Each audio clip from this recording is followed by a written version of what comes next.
Dear students, आज हम एक और नज़म शुरू करेंगे, पोर्स एंड हिज एलिफेंट। ये एक कहानी है, मगर इसको मैरी डॉब्सन ने नज़म में पेश किया है, जिसने मैदानी जंग में ज़ख्मी अपने मालिक की जान बचाई, उस हाथी के मुतालिक बयान किया।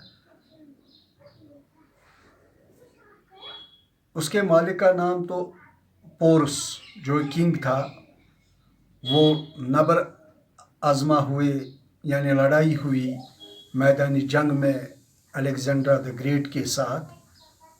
तो इसमें हाथी ने एक अहम रोल अदा किया कि उसने अपनी जान को फिदा करके अपने मालिक की जान बचाई। Hear ye a tale of the days gone by, days whose recording is short and sad. इस कहानी को बहुत दिन बीत गए, अब तो इसका रिकॉर्ड भी मौजूद नहीं है, चाहे वो रिकॉर्ड कम से कम मुख्तसर हो या बहुत कम हो, लेकिन बहुत कम इसका बयान हो रहा है। This is a tale, here ये का मतलब है it is an old fashioned poetic और religious word. This is a tale that can never die. ये मैरी डॉब्सन ने ये एक कहानी, एज वी नो, जैसा कि हमें मालूम है कि कहानी नसर में पेश की जाती है, लेकिन मैरी डॉब्सन ने इसको नज़म में लिखा है, ऐसी जो कभी नहीं मिट सकती। This is a tale that can never die, told of a king and his elephant. ये उस बादशाह पोर्स के मुतालिक और उसके हाथी के बारे में लिखी गई है मैरी डॉब्सन ने। Out on the plain where the waters go, out on the banks of the Jahlim White, वो मैदानी जंग जहां से वाटर्स यानी बहती नदी की धार उस दरियाए जहलिम के किनारे पर लड़ी गई, जहां से उसके किनारों पर ये लड़ाई अलेक्जेंड्रा द ग्रेट और पोर्स के दरमियान लड़ी गई। Porus the king went to meet his foe, जो बादशाह पोर्स उस जंग में, मैदानी जंग में अपने दुश्मन के साथ मुलाकी हुआ, यानी उसके साथ उसकी लड़ाई हुई। Went to meet his foe, Porus the king went to meet his foe means enemy, दुश्मन। राजा पोर्स गया, बादशाह पोर्स गया था अपने दुश्मन से मुलाकात करने, यानी लड़ने के लिए। Pores the king in his battle pride, जो बादशाह पोर्स था अपनी जंग के गुरूर में। Drawn up his elephants in array, अरे का मतलब है एन इम्प्रेसिव डिस्प्ले और range of a particular type of thing.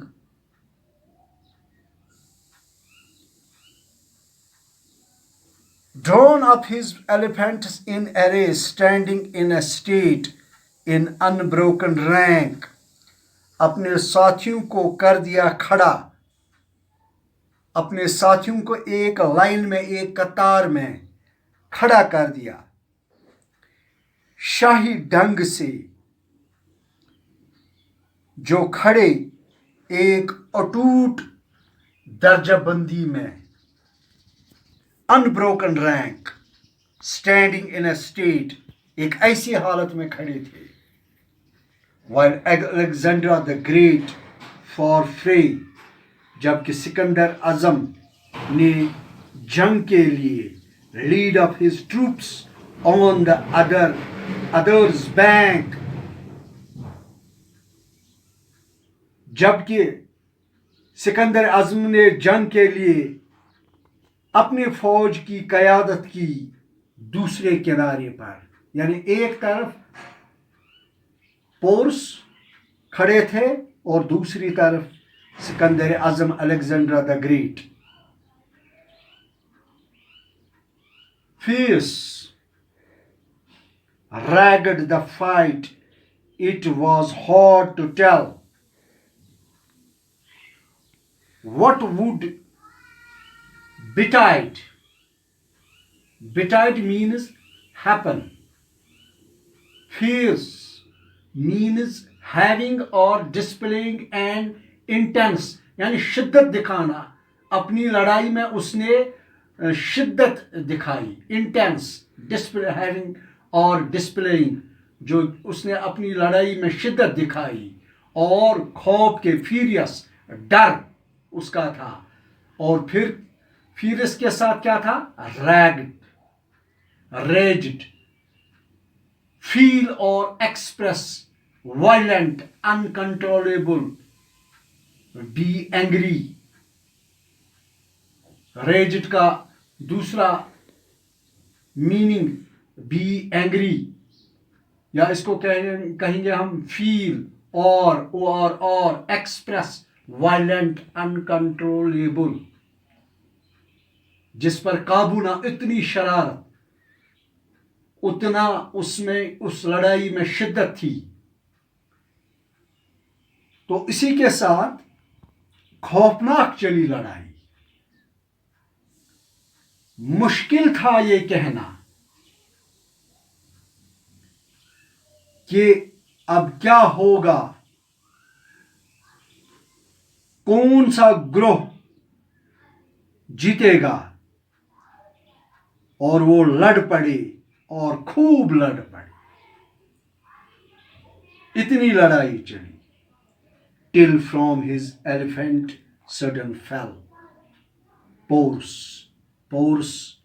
जब लड़ाई में having a displaying an intense or ferocious, raged, feel or express, violent, uncontrollable, angry.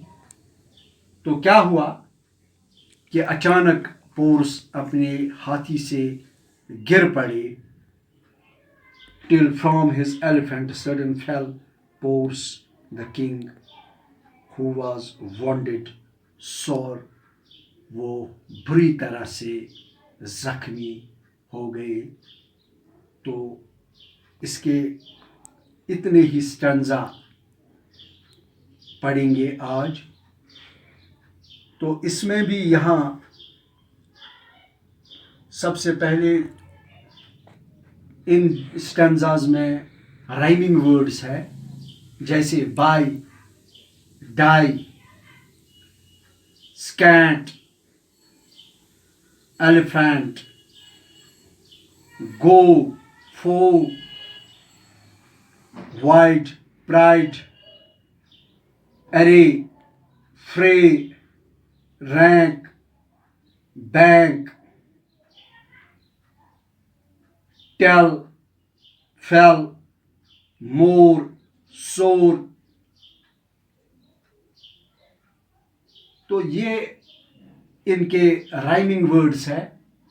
इसके साथ साथ जो दूसरे वर्ड्स हमने पढ़े, जैसे कि मैंने ये पढ़ा, is an old fashioned poetic or religious word, scant, barely sufficient or adequate. Foe means enemy, array, an impressive display or range of a particular type of things. Led हमने पढ़ा है, इसमें past and past participle of lead है। यहाँ lead को हम present tense, इसका past tense हो गया लेड, इसका पास्ट पार्टिसिपल हो गया लेड, इसका प्रेजेंट पार्टिसिपल हो गया लीडिंग। इसका इन्फिनिटिव अगर हम कहेंगे तो मैन वर्ब को जो पहले हम टू मैन वर्ब से पहले जो टू, तो इसको इन्फिनिटिव हम कहते हैं। ये lead, led, leading, to lead. She led the party through the marsh land. एक और मैंने यहाँ पर फ्रेजल वर्ब लिखा है, led up, to make a gradual approach. Phrasal verb है ये। तो यहाँ हमने एक और फ्रेजल वर्ब लिखा है, ड्रॉ अप हमने लिखा है, ड्रू, इसका पास्ट टेंस ड्रू आएगा, ड्रॉन पास्ट टेंस आएगा, ड्राइंग प्रेजेंट पार्टिसिपल आएगा। तो यहाँ पर हम इसका फ्रेजल जो आएगा अप है, इसका जो दो वर्ड्स पर बन गया है ये फ्रेज। तो draw up, drew up, drawn up, drawing up, to prepare a plan, इसका मतलब fierce, having or displaying an intense or ferocious. यहाँ raged, feel or express, violent, uncontrollable, be angry, इसका एक और माने हैं। तो बीटाइड इसको नहीं पढ़ता, बल्कि ये बिटाइड है, वर्ब दैट मीन्स हैपन। तो यहाँ पर मैं एक क्वेश्चन पूछना चाहता हूँ आपसे। So here I want to pose this question. During the battle king Porus fell down from. तो जब लड़ाई चल रही थी तो अपने घोड़े से या एलिफेंट से कहाँ से ये गिर पड़े पोर्स। तो इसका श्योर मुझे है कि आप बताएंगे कि वो अपने एलिफेंट से गिर पड़े। Which word is the passage means brave. Which word in the passage means brave, gallant, defense या furious, इसका आएगा gallant। तो word write short answer to the following question. What was hard to tell and why the armies of King Porus as well as of Alexander the Great were fight with equal courage and strength. So it was hard to tell, very hard to tell who would be the winner of this fight, who would be the winner of this battle. तो एक और question मैं पूछना चाहता हूँ। इस जो हमने पढ़ा है इन स्टैंजास में से, that is who wrote this poem. It is simply that Mary Dobson wrote this poem. So here I want to conclude it. Good afternoon. Thank you.